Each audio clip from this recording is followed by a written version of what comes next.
So hello guys and welcome back to the channel. Today I'm going to show you how to add a Shopify payment gateway.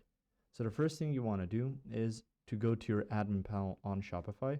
On here you can see home, orders, products, analytics, online store, ads, and stuff like that. So through here you can just go ahead and click on the settings part, which will be at the very bottom of the page. From there, you can see general, billing, users, checkout, customers, stuff like that. And on there, you can also go to payments.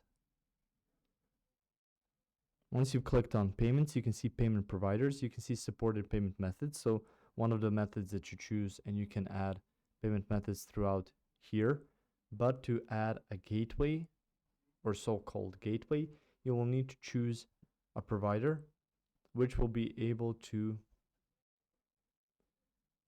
actually provide you with a gateway. So if you click on this, it's going to take you to this third-party payment providers, and you can use this bogus gateway just for testing.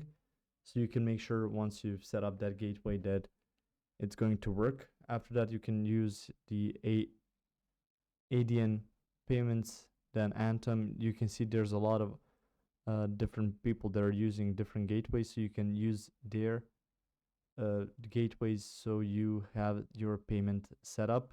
You can see this is the first because it really gives you the most payment methods out of any other choice. If you found this information helpful or useful, you can like the video. You can also share the video. You can subscribe to the channel and click the notification bell to get notified about new videos on Shopify or some other topics you might find interesting as well. Thank you very much for watching this video, and as always, I will see you guys in the next one. Goodbye.